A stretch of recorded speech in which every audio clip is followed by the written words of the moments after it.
Hola, mi nombre es María Fernanda Hernández Herrera y yo les voy a hablar acerca del Staphylococcus aureus, el cual se encuentra dentro de las bacterias asociadas al hombre. Primero que nada, los voy a introducir al género Staphylococcus, el cual incluye actualmente 42 especies diferentes. Algunas de ellas forman parte de la flora microbiana normal de piel y mucosa en humanos. Cada especie de Staphylococcus suele colonizar una parte específica del ser humano. Entre las especies que suelen colonizarlo se encuentran las siguientes. En esta tabla podemos apreciar las diferentes especies que suelen colonizarlo, al igual que el área que suelen colonizar y la frecuencia con la cual se presenta la infección. El Staphylococcus aureus es el primer lugar, ya que su infección es bastante frecuente. El Staphylococcus aureus es sin duda la más importante de todo el género de patología infecciosa, por lo tanto, este trabajo aborda una investigación de esta especie. El Staphylococcus aureus es un microorganismo patógeno para el hombre capaz de causar una multitud de infecciones, que van desde infecciones localizadas en la piel e intoxicaciones alimentarias hasta infecciones invasoras y potencialmente mortales. Algunas generalidades de la bacteria son que el Staphylococcus aureus es una bacteria gram positiva que tiene forma de cocos. Se agrupan de forma irregular, tienen un diámetro que va de 0.5 a 1.5 micrómetros. Estos organismos pueden crecer aeróbicamente o anaeróbicamente, este último de forma facultativa, y a temperaturas que van de los 18 a los 40 grados centígrados. En los medios, las colonias son a menudo doradas o amarillas. Como vimos, tiende a colonizar al humano en áreas específicas como la piel y las fosas nasales. En la imagen podemos observar una tinción de Gram en una muestra de sangre, donde podemos ver que su agrupación característica es formar racimos de uvas. Algunos componentes y productos del Staphylococcus aureus son su genoma, la pared celular, la membrana citoplasmática, su cápsula, las proteínas de superficie y también las toxinas. En la imagen podemos ver tres tipos de paneles diferentes. El panel A muestra la superficie y las proteínas secretadas. Los paneles B y C muestran secciones transversales de la envoltura de la célula. El genoma del Staphylococcus aureus consiste en un cromosoma circular de aproximadamente 2.800 pares de bases. Consta de una pared celular, donde sus componentes fundamentales son el peptidoglicano, que representa la mitad del peso de la pared celular y proporciona forma y estabilidad al organismo. También los ácidos teicoicos representan el 40% del peso de la pared celular. De igual forma, cuenta con una membrana citoplasmática. Esta está formada por un complejo de proteínas, lípidos e hidratos de carbono.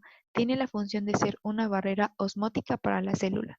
Algunas cepas del Staphylococcus aureus están cubiertas con una por una capa de polisacáridos externos, la cual confiere cierta capacidad de adherencia.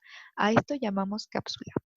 Y por último, y no menos importante, los estafilococos producen numerosas toxinas que son agrupadas en función de su mecanismo de acción.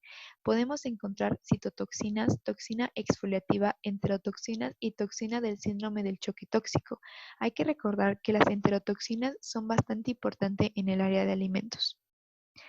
La taxonomía del Staphylococcus aureus es que pertenece al dominio de la bacteria. Su filo es el Firmicutes, su clase el Bacilo, el orden Bacilli, la familia Staphylococcosae y el género Staphylococcus, mientras su especie es Aureus.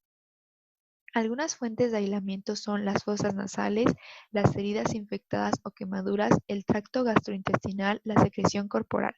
En este punto, aproximadamente la totalidad de la población humana podría ser portadora del microorganismo en algún momento de su vida. Algunos factores que afectan la sobrevivencia y el desarrollo de esta bacteria es que sus toxinas son bastante resistentes y pueden sobrevivir durante largos periodos de tiempo en un ambiente seco. Son muy persistentes en alimentos con alto contenido de sales y azúcares. Asimismo, sus toxinas son altamente estables y resistentes al calor, congelación e irradiación, por lo que una vez formadas en el alimento es extremadamente difícil eliminarlas. La condición óptima para que se puedan producir estas toxinas es que su temperatura tiene que ir de 40 a 45 grados, su pH de 7 a 8 y con una actividad de agua de 0.98. La presencia en los alimentos. Hay que recordar que las setas son originadas por consumir alimentos contaminados con toxinas microbianas. Como ya hemos visto, el Staphylococcus aureus es un microorganismo capaz de producir toxinas, las cuales son capaces de provocar severas intoxicaciones alimentarias dependiendo de la cantidad ingerida de alimentos.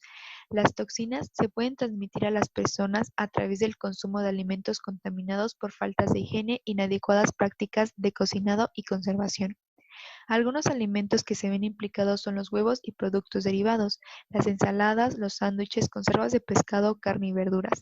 En general, todos aquellos alimentos preparados y consumidos en crudo que permanezcan a temperaturas de refrigeración durante largos periodos de tiempo se pueden ver implicados.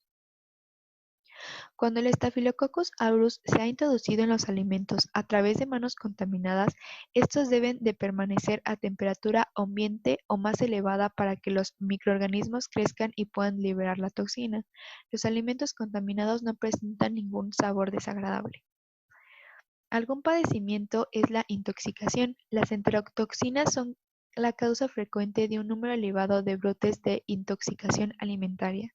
Los síntomas suelen ser náuseas, vómito y dolores estomacales y abdominales. Ocurren de forma rápida, ya que van de 1 a 6 horas tras la ingesta del alimento contaminado. Hay que recordar que la dosis mínima infecciosa de enterotoxina es de entre 20 y 144 microgramos. Su presencia puede detectarse para una población de Staphylococcus aureus de al menos 10 a las 5 células por gramo de alimento.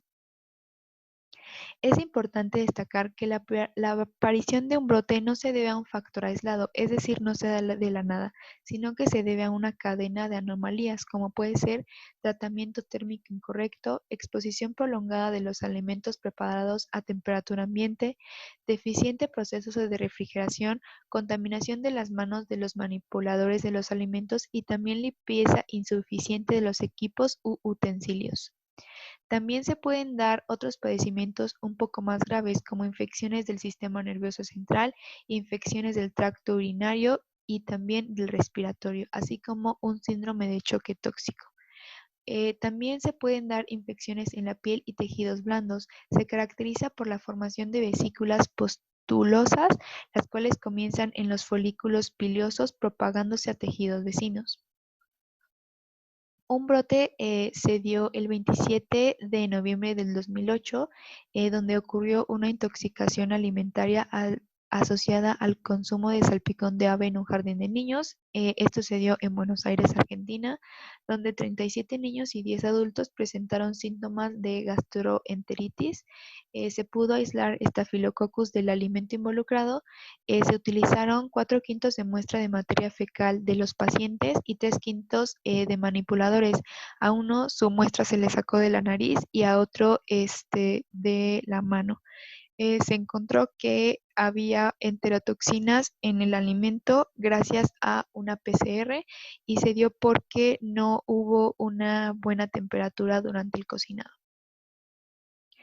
Para que esto se pueda prevenir en la cadena de alimentos, es importante aplicar las buenas prácticas agrícolas y las buenas prácticas higiénicas que contribuyen a reducir el número de estafilococcus. Se debe aplicar las buenas prácticas de higiene y sistemas de autocontrol a lo largo de toda la cadena alimentaria. En la cadena de alimentos, los fabricantes de alimentos deben someter su producto a una temperatura elevada durante un determinado tiempo para garantizar que no se formen las enterotoxinas. El tratamiento principal de inactivación del Staphylococcus aureus consiste en aplicar calor por encima de los 45 grados. Es necesario mantener la cadena de frío durante el transporte, almacenamiento y distribución de los alimentos crudos susceptibles de ser contaminados. En el hogar, debido a que muchas veces las intoxicaciones se dan en el hogar, se deben de seguir las siguientes medidas: lavarse las manos, desinfectar las tablas o superficies, no consumir embutidos de procedencia no garantizada, cocinar bien los huevos o las carnes. Después de su consumo, se deben de refrigerar los excedentes lo antes posible a una temperatura de 5 grados. No se debe descongelar los alimentos a temperatura ambiente, sino en la parte baja del frigorífico. Se deben de lavar bien las verduras con agua corriente cuando vayan a ser consumidos en crudo. Para el aislamiento del Staphylococcus aureus, el cultivo de líquidos y secreciones corporales en los laboratorios microbiológicos permite el aislamiento de esta bacteria. Su crecimiento en medio sólido está caracterizado por colonias circulares de bordes lisos de color gris amarillo dorado intenso. Los medios que se utilizan son cultivos no selectivos como el agar sangre, agar chocolate o agar infusión cerebro-corazón. También medios utilizados para los hemocultivos permiten recuperar este microorganismo. Su temperatura óptima de crecimiento va de los 34 a los 37 grados centígrados. El agar más utilizado es el salmanitol. El agar salmanitol, por su elevado contenido de sal, inhibe el crecimiento de la mayoría de las bacterias gram-negativas. Este medio permite realizar la identificación presuntiva basándose en la coloración amarilla característica que adquieren las colonias. El Staphylococcus aureus crece en presencia de sal y fermenta manitol. El agar salmanitol contiene una concentración de cloruro sódico de 7.5, el cual es el agente activo del medio e inhibe parcial o completamente a los organismos bacterianos diferentes de los Staphylococcus. El Staphylococcus aureus fermenta el manitol con producción de ácido. Esta acidificación produce un cambio de color en el medio que vira de rosa pálido a amarillo. El ADN verde malaquita. Una característica específica del Staphylococcus aureus es la producción de adeneasa termoestable que puede identificar mediante el cultivo que tenga ADN. Es utilizado para identificar estafilococcus potencialmente patógenos. Manifiesta la actividad de la desoxirribonucleasa, la cual es indicadora de su patogenicidad. Una vez aislado el Staphylococcus aureus, la identificación puede realizarse mediante pruebas bioquímicas. Algunas de ellas son la detección de catalasa, fermentación de glucosa y prueba de coagulasa. La prueba de catalasa permite diferenciar el género del Staphylococcus catalasa positivo de los géneros Streptococcus y Enterococcus, que es un catalasa negativo. La fermentación de glucosa permite diferenciar el género Staphylococcus del género Micrococcus, que es también catalasa positivo pero no fermenta glucosa en anaerobiosis. La prueba de coagulasa sigue siendo la más utilizada para la identificación del Staphylococcus aureus, ya que se basa en la capacidad de las cepas para producir una enzima extracelular que coagula el plasma. La detección de coagulasa permite diferenciar el género Staphylococcus aureus coagulasa positivo de todas las demás especies de Staphylococcus coagulasa negativo. Como conclusión, el estudio de este microorganismo es de mucha importancia, ya que tiene un alto grado de diseminación, ya que su principal fuente de aislamiento es el ser humano. Es así que los portadores juegan un papel bastante importante en su transmisión debido a que se encuentra primordialmente en el nombre. Es fundamental identificar su presencia en alimentos. Se utilizan varias pruebas para su identificación, pues su toxina puede causar intoxicaciones que pueden ser graves. Para evitar este tipo de problemas se debe tener una práctica correcta de higiene antes de preparar cualquier alimento. Esto sería todo por mi parte. Muchas gracias.